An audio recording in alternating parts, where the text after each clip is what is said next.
Hi, I'm William, and you're listening to Catholic versus Other. Tell the audience a little bit about yourself, who you are, what you believe, and why you believe it. Okay, I grew up Catholic. That was something I never really discarded in the sense that God, the Bible, Jesus, I never really had any doubt or confusion about them, but I also felt that meditation and yoga, Eastern spirituality, I had a hunch since ages ago that there was something within myself that I wanted to develop that way. So to make a long story short, in '96, I happened upon something called Sahaja Yoga. There was classes in Kitchener-Waterloo, Ontario. And that's how I found out about Sahaja Yoga. And around that same time, my relationship with the divine was kind of moving away from what you could call Catholic orthodoxy.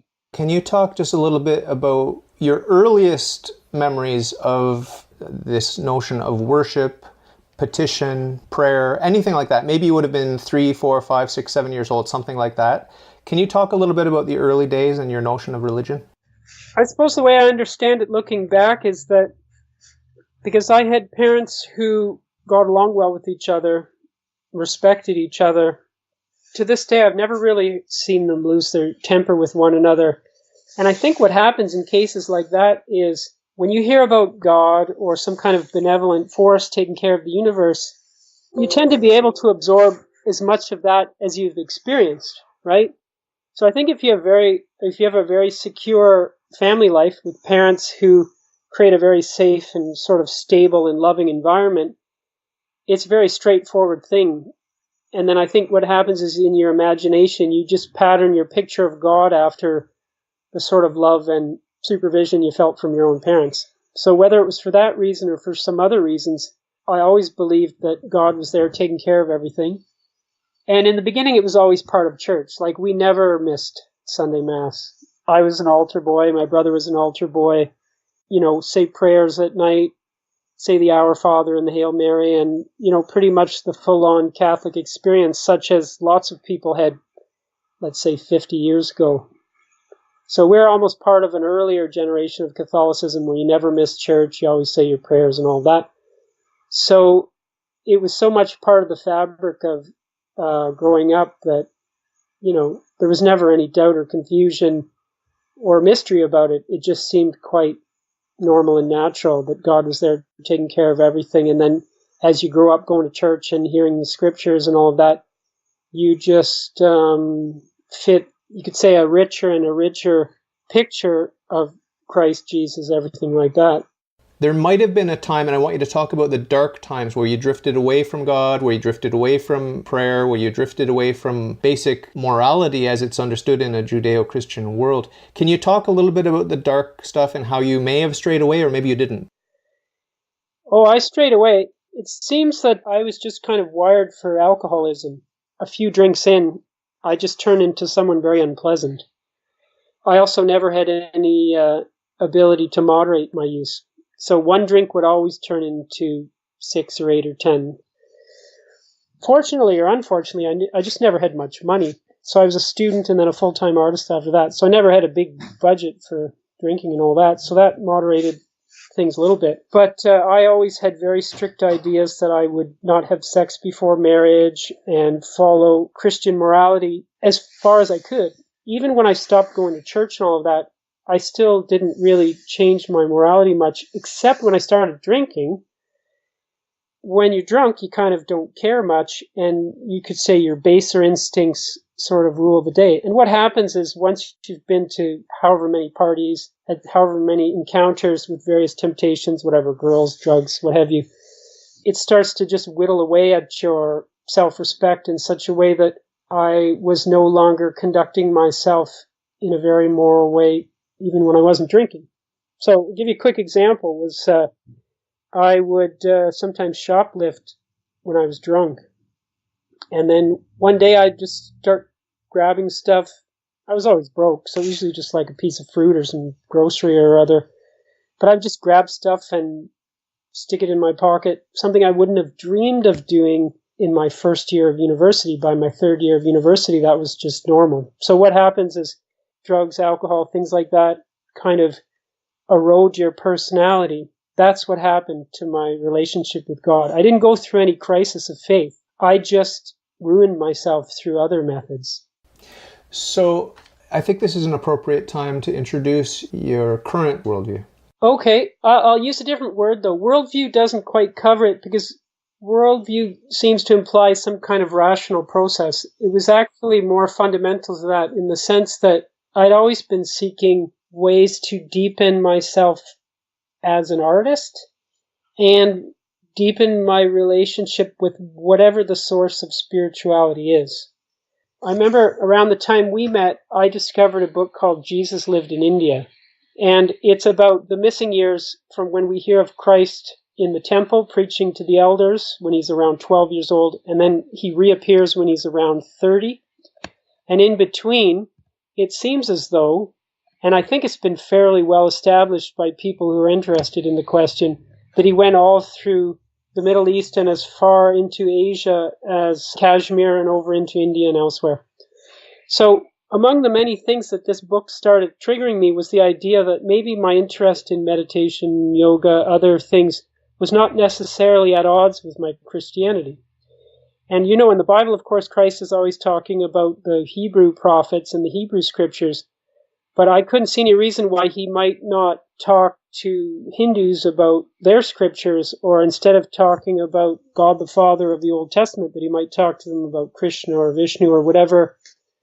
And it seemed to me that he might be a more of a universal personality, not something that belongs merely to the Christians or the Jews, but that he spoke in the language and in the spiritual terms and according to the scriptures of whoever might have been in front of him. So I realized that being Christian didn't necessarily require canceling all the other faith traditions.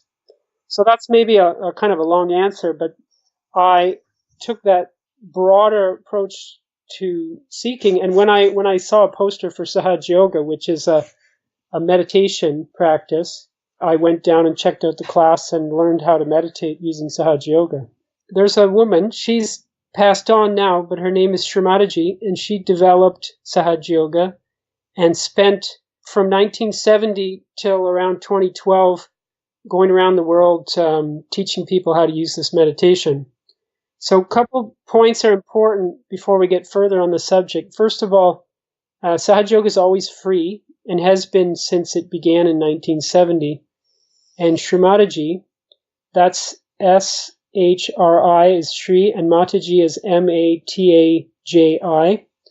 Her full name is Srimataji Srivastava, or some people know her as Srimataji Nirmala Devi. But she set up Sahaja Yoga so that it's free everywhere. It doesn't have a hierarchy or a membership. It's just a complete grassroots thing. She used to come regularly to Convocation Hall, University of Toronto. And after I saw her there, I met her briefly after the program, and then I had a complete transformation after I met her. No more drugs, no more alcohol, no more cigarettes. She's not the one that hugs everyone? No. That lady's a fraud, actually. But most of these Indian gurus are frauds. And I've been teaching meditation now for 20 years. And I can say that if you run into an Indian guru, the chances that they're not some kind of charlatan or fraud are almost zero. Because there's a huge market. There's a huge amount of money to be made. And these people just pop up out of the woodwork.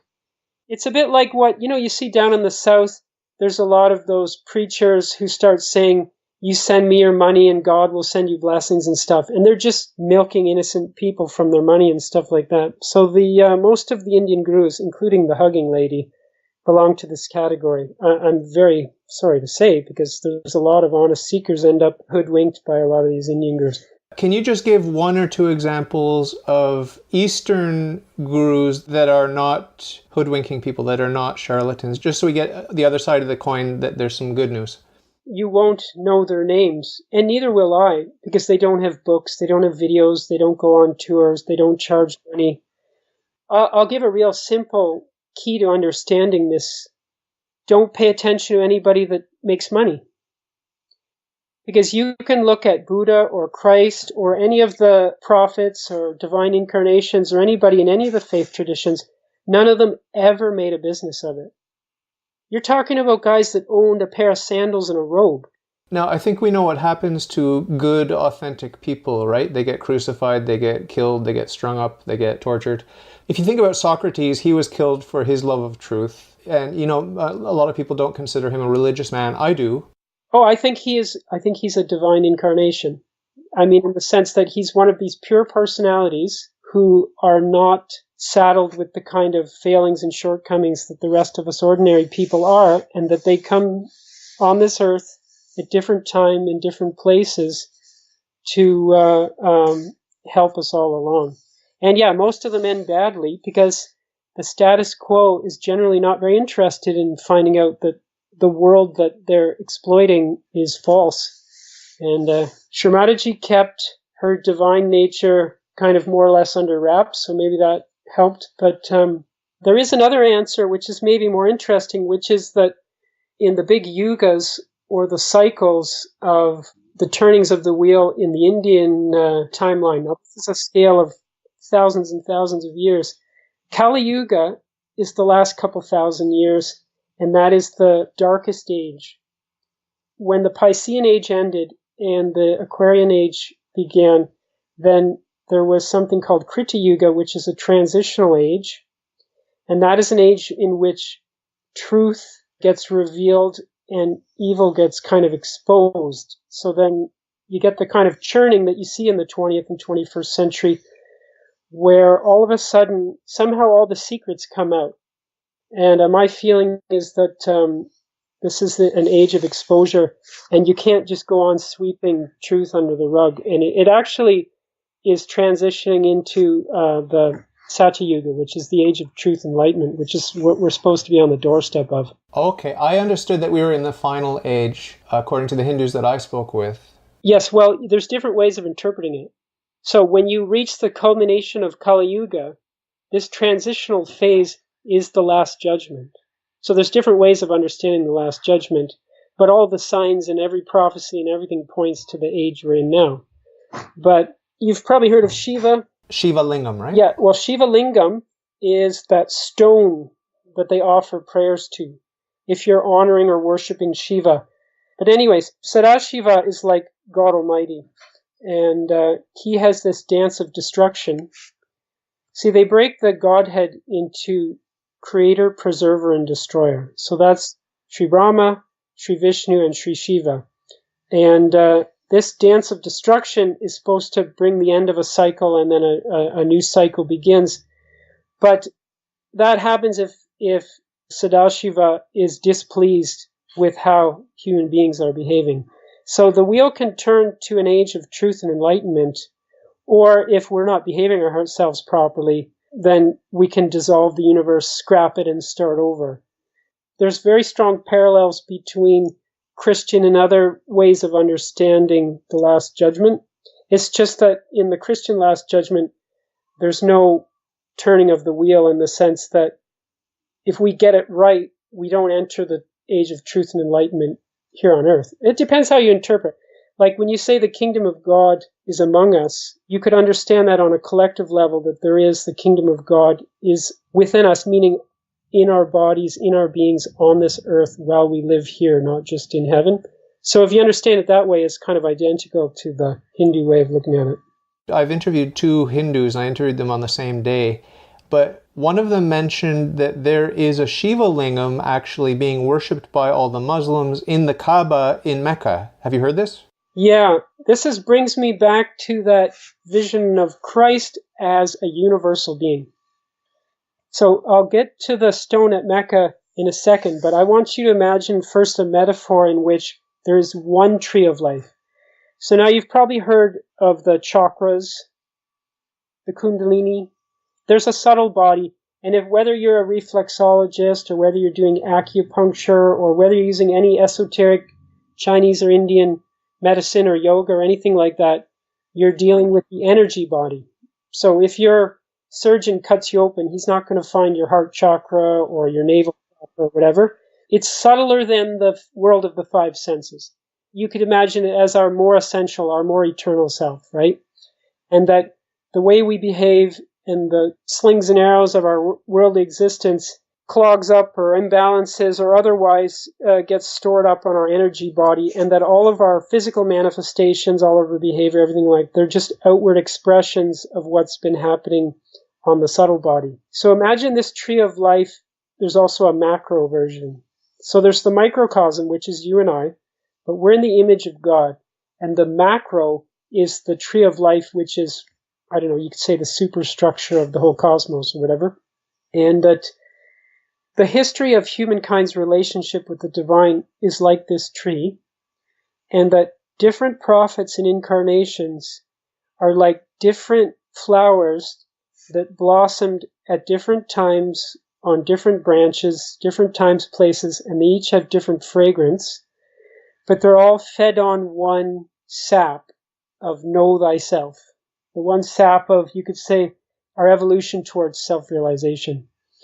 So, according to this, Christ or Muhammad's father would be the same father in heaven. In fact, Muhammad would tell you the same thing, because as you probably know, he honored, and I would go so far as to say worship, though Muslims would not use that word, Christ and his mother, as well as Abraham and Moses and all of that.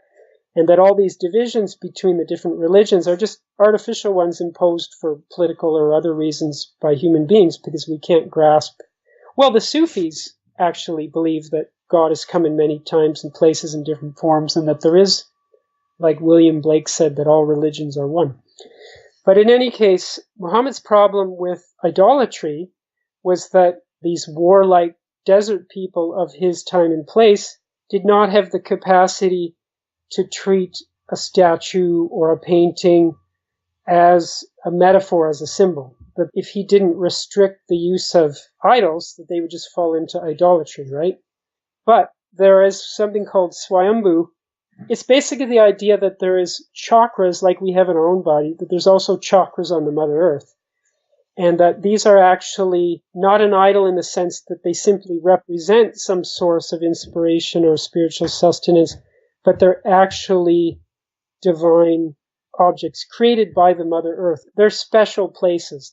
And that this lingam is a manifestation of the Father principle. And so Muslims are all about God the Father, right? They don't really get into the feminine side and all of that so much. So this just happened to be one of those, which you could call like a Shiva lingam. And so that's why, even though Muslims are not into worshipping the world of forms, they're into the formless God, but that Muhammad made an exception for this particular thing, and that it is exactly what a Hindu would call a Shiva lingam.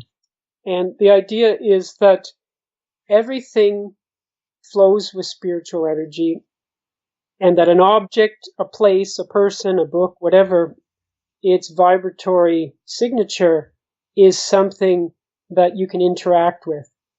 These Swayambhus are places where there's a very potent and a very pure vibration.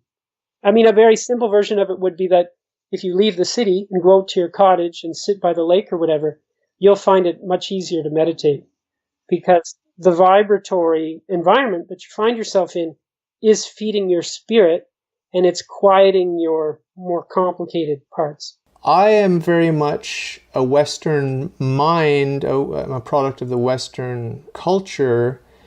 I know that it's popular to go to the East. My problem with the East, philosophically, religiously, is that it ignores a lot of important questions. For example, questions of origin. Where did the universe come from? The question of destination. Is there a difference between the worst case scenario and the best case scenario for any being? Questions, even simple questions like how many beings are there? Like you and I, are we two or are we one? I've asked many people in the East and I don't get a straight answer. I get, are we two? Yes. Are we one? Yes. And I don't get any real satisfying answer. Even when I talk about the ultimate eternal outcome for you or for me, if we're two or if we're one, My hunch is that we're all one according to the East, but people just don't like to admit that. My hunch is that there's only God, there's only heaven, and that all suffering is illusion according to all the Eastern worldviews. Well, I don't know where you got your hunches from, but they're both absolutely correct.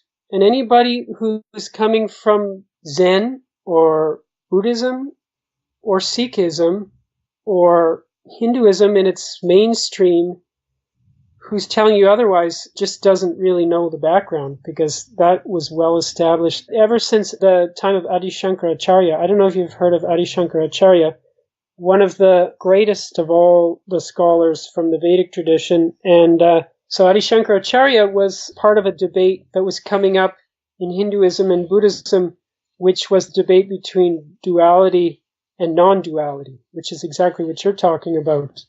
And he was basically said to have put all his competitors to rest in all the various debates and discussions, which is that there is only one. There is only the Parabrahma, the all-pervading divine, and that duality is just an illusion. In fact, that's the whole concept of Maya, which is the whole world of the five senses is illusory.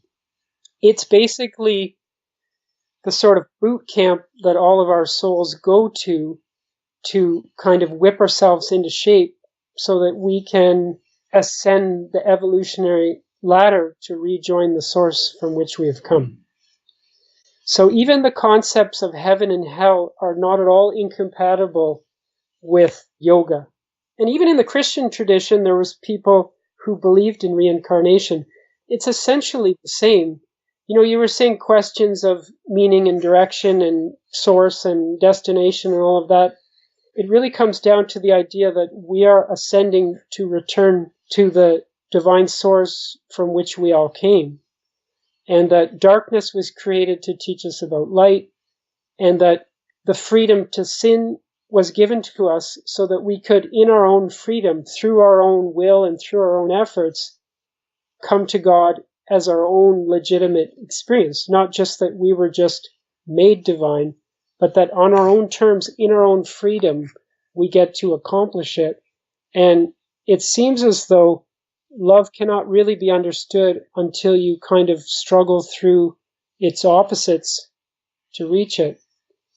I suppose the big difference between reincarnation and a more, you could say, a more mainstream Christian view of things is just that we have a longer scale of time to reach heaven. I want to ask a little bit about annihilation or nirvana. There's some schools of Buddhism that don't believe that we're united with the one mind of Buddha or with God, but that we simply step out entirely of existence and that we're annihilated. So there's no joy, there's no bliss, there's no fulfillment, it's just stepping out and nothing. And this strikes me as a sort of nihilistic, pessimistic atheism which dominates secular society. Yeah. I think it's based on a fundamental misunderstanding of Buddha as an atheist. And so it's trying to graft the spiritual dimensions of Buddhism onto atheism. And the only way to do that is to end up with this bleak nihilistic version of Buddhism, which I don't buy for a second. I think Buddha just understood that let's talk about self-realization.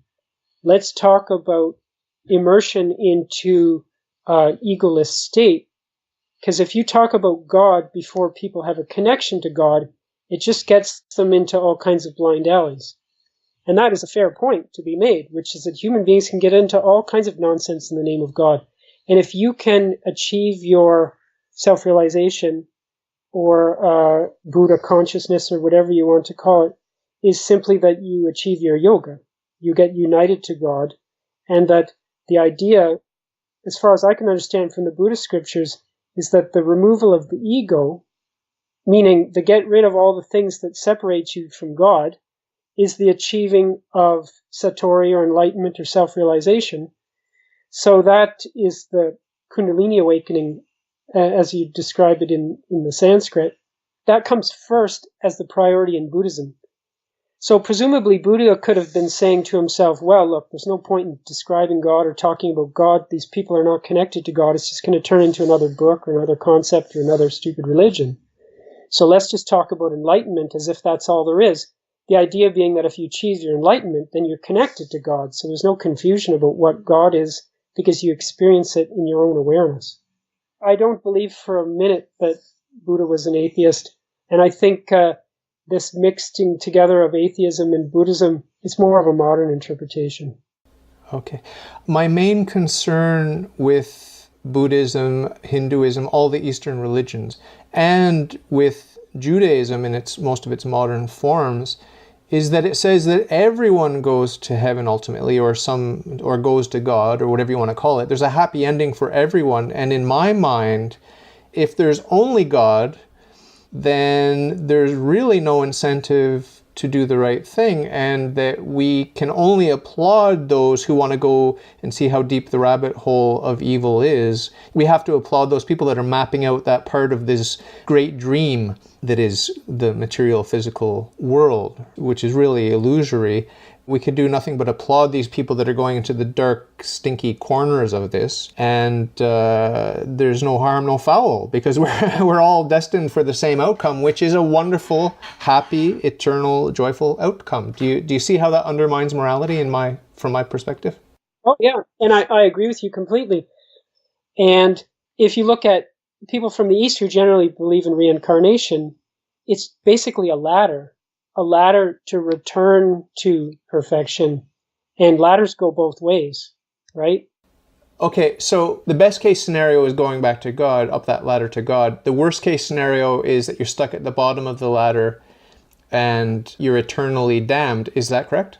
I mean, just from, never mind requiring people to answer that through some kind of perception of mystical reality, just at the human level of awareness, you can see that there are levels to which you can sink in your individual life from which you can't crawl back.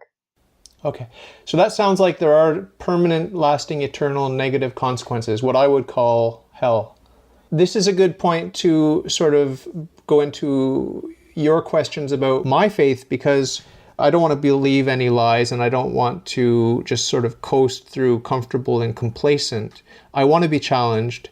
Yeah, well, maybe I'll take it a bit from my path, how it led me away from it.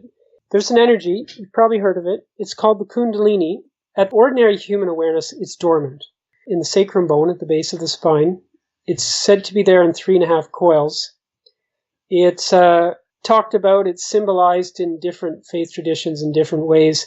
The Greeks had it as this serpentine force, like, that sign for the medical profession. You have those spiraling snakes.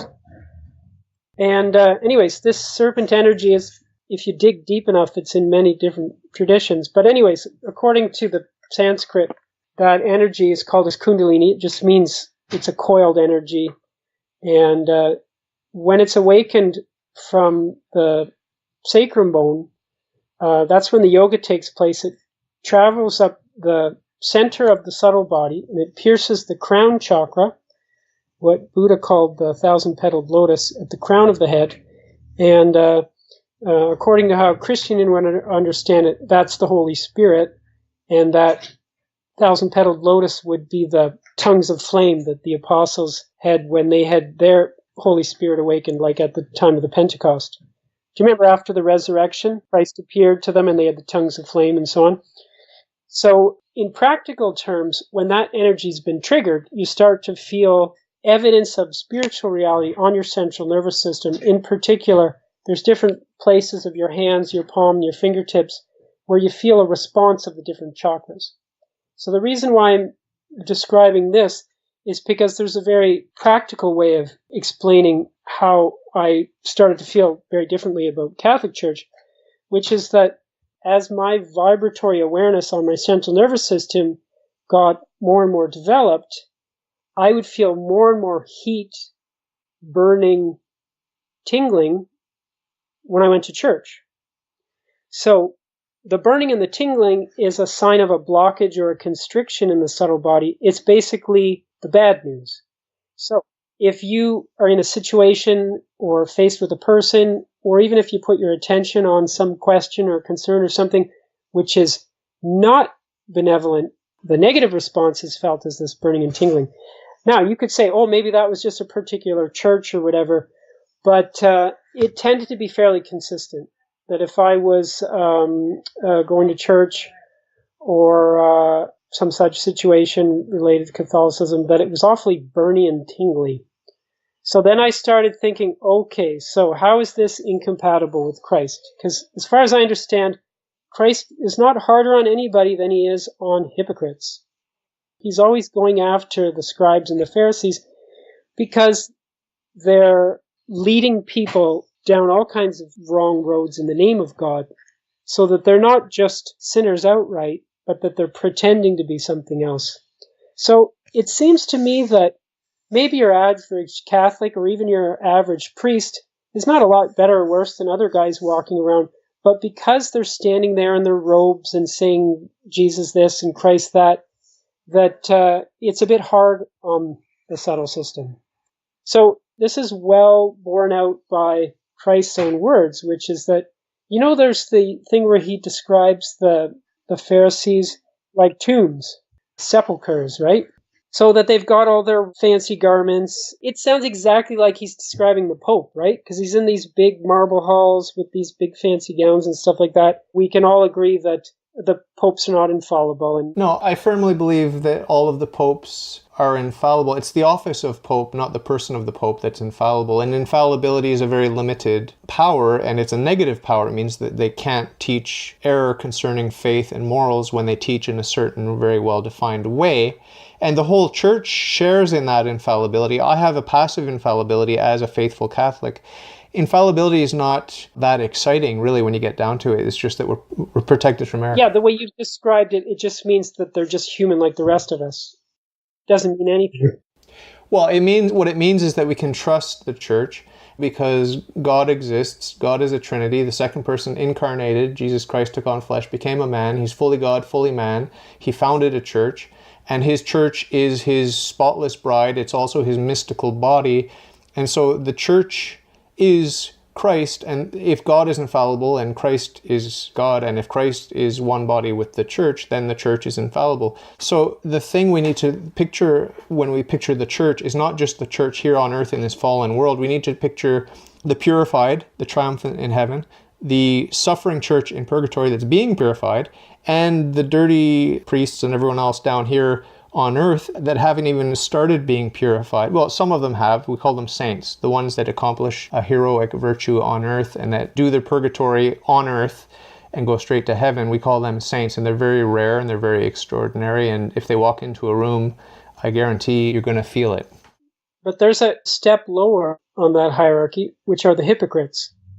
I would put at least a bunch of us in the intermediate stage, which you're ascribing the church to, and I would put the church beneath our feet as the hypocrites.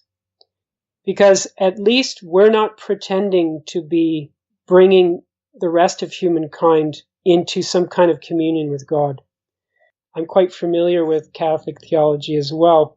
So I would respectfully disagree and place the power structure of the Vatican beneath the common man, down with the hypocrites. I think that makes sense because to believe that God Almighty took on flesh and founded an infallible church, to believe that is to be Catholic. If you believe that eating the flesh of animals is wrong, then you're a vegetarian. And the hypocrite who claims to be a vegetarian but that's secretly gorging himself on meat every night, he's beneath contempt. It's true. But there are real vegetarians that abstain from eating meat, and there are real Catholics who believe that they are eating the body, blood, soul, and divinity of Jesus Christ, who is God incarnate. And I'm one of those people. I do believe. I believe there are real Christians. I believe there are people who are flowing with the love of Christ. Do you have any favorite saints, Christian saints? Joan of Arc. Oh yeah, one of my favorites. Not very popular. I mean, a lot of the great saints were not particularly popular with Christians.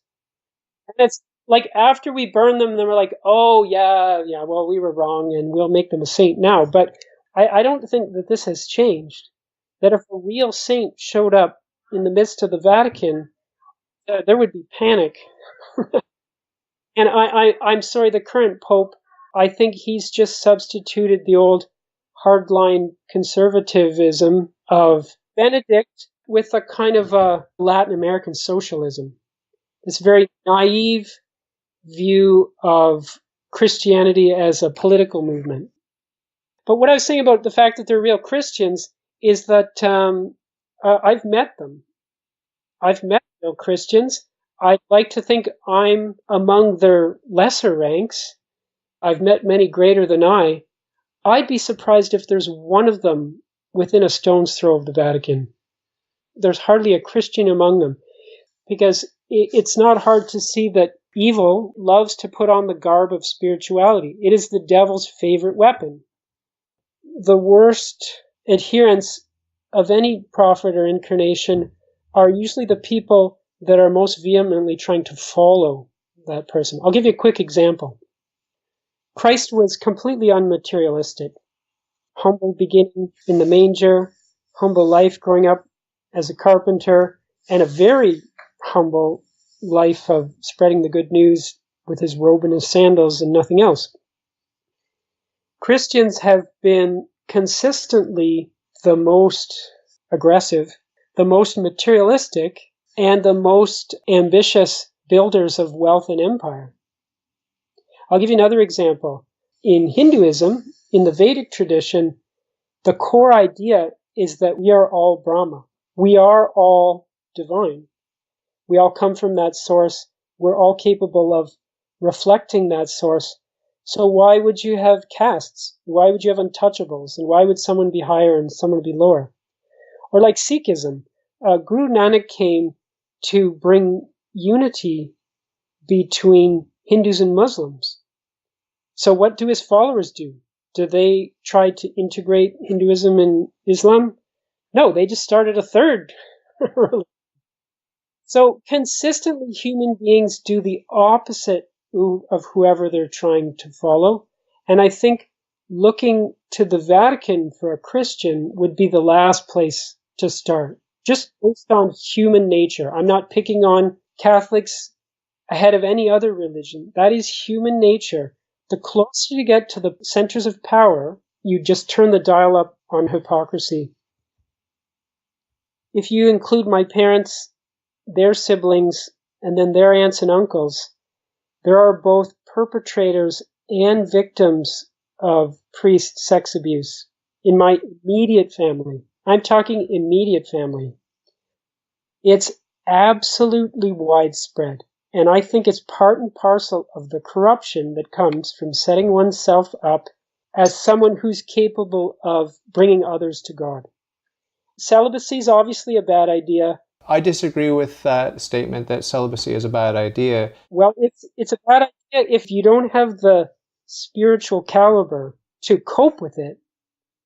But I think that there is some fundamental evil that works through the Catholic Church, just like there's fundamental evil working through other religions. It's a favorite pathway for evil to take, because you can say God said so, or you can use authority and power the way the priests, until recently, got away with using to do whatever they felt like. Yeah, I thoroughly agree that there is corruption running rampant and evil running rampant among the so-called members of the church and the hierarchy, and the smoke of Satan has entered the church, as Pope Paul VI famously said. And the corruption of the best is the worst, and that there are a lot of people that have no business being in the Catholic Church, but they want the trappings that come with it. So why not just have it between you, God? Because of the sacraments, because of the channels of grace that were instituted by Christ, the 7 sacraments. You realize those sacraments are all being administered by priests. Yeah, and as long as they intend to do what the church does, then they're valid regardless of the holiness or the lack of holiness of those ministers. We can respectfully disagree on that. I mean, for the sake of your listeners, it's probably interesting. But as far as I'm concerned, I'm pretty familiar with the theology, and I find it doesn't add up. With all due respect, the last thing I want is for you to pretend to believe it, because we have enough people in the church that are pretending to believe what the church teaches. We don't need one more. So I very much appreciate that you don't call yourself a Catholic, because there are plenty of people that are calling themselves Catholics that are what I consider wolves in sheep's clothing, and they're my only real ideological enemies on this planet, because people that are born and raised Catholic and that have turned away and followed a sincere calling to a spiritual path, I have nothing but love and respect and admiration for them, and I applaud them and I encourage them to continue. But those people that want the power and the glory that comes from a high position in the church, or any other of the trappings of being a Catholic for whatever reasons, that I find repugnant, and I think you do too. You're in a very rare class, because I think there's very few people who are simply using it as a vehicle to come closer to God. There is a line that is crossed, I'm sure you're familiar with that, where Christ says that if you are hurting children, that it would be better if you had had this millstone tied around your neck and thrown into the sea. My feeling is that not only that some bad apples are child predators, but there are systemic ways in which those predators have been shielded and even allowed access to children. That crosses a line where I know I am no longer dealing with this kind of church on earth that you're describing. That there is something that is essentially evil. I think that ideal of a fallen but striving church is not on the table anymore. That there are depths which you cannot rise from. I always ask my guest to give a little closing thought. Just speak directly to the audience, because we don't know who's listening, but there might be someone out there that just needs a little ray of hope. From your perspective, what could you say to anyone that's out there listening right now? Okay, well, Sahaja Yoga meditation is free. It's fantastic. I've seen extraordinary transformations within myself and people around me. But if someone looks into it and that's not their cup of tea, there's actually something much broader which I can also recommend, which is just to check out self-authoring. Oh, Jordan Peterson. Yeah, Jordan B. Peterson. I forget the name of his website, but all you have to do is look up Jordan Peterson. Like, I'd recommend the Joe Rogan podcast. There was 2 of them. They're both excellent. But the first Joe Rogan podcast, he talks about self-authoring. And the advantage there is that if you go through the Joe Rogan podcast of Jordan Peterson, all you have to do is go onto YouTube, search Joe Rogan, Jordan Peterson. There'll be links for rebates. So you can use the Joe Rogan rebate and get a discount on your self-authoring. If you go through the past authoring to begin with, and then the future authoring, I think you'll be able to end up confronting whatever it is that's standing between you and your innermost self. But between Sahaja Yoga and self-authoring, I don't think there's a problem that cannot be sorted out by anyone, no matter how much trouble they're in. If you like your worldview, if you think it's swell, if you got some questions, ask me and I'll tell. All you got to do is ask. All you got to do is